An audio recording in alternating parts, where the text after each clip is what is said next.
Anwar electrician और इसका खुशहाल खानदान। अनवर एक मेहनती और ईमानदार इलेक्ट्रीशियन था जो अपने काम से बहुत खुश था। उसकी बीवी हमायरा एक समझदार और मोहब्बत करने वाली खातून थी।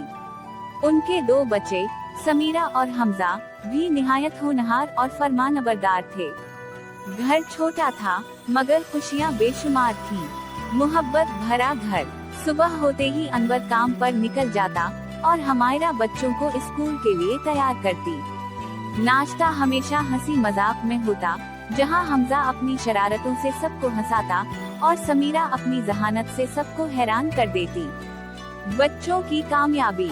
समीरा स्कूल में हमेशा बेहतरीन नंबर लाती और इसका ख्वाब डॉक्टर बनना था।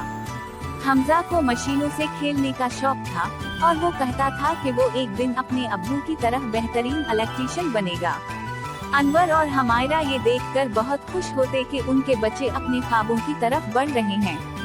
एक खूबसूरत दिन अनवर का काम इतना अच्छा चलने लगा कि उसे एक बड़ी कंपनी से मुस्तकिल नौकरी की पेशकश हुई। इसकी तनख्वाह पहले से दुगनी हो गई और उसने फौरन अपने बच्चों के बेहतर मुस्तकबिल के लिए बचत शुरू कर दी। हमायरा ने घर को और भी खूबसूरत बना दिया और बच्चों के लिए मजीद सहूलतें फराहम की। ख्वाबों की तबीर। चंद साल बाद समीरा एक कामयाब डॉक्टर बन गई और हमजा ने अपनी इलेक्ट्रिकल वर्कशॉप खोल ली। अनवर और हमायरा फख्र से अपने बच्चों को देखते और अल्लाह का शुक्र अदा करते कि इनकी मेहनत रंग ले आई। ये कहानी हमें सिखाती है कि मोहब्बत, मेहनत और सब्र से जिंदगी में हमेशा खुशियाँ आती हैं। अगर घर में एक दूसरे का साथ हो तो हर दिन एक खूबसूरत दिन बन सकता है।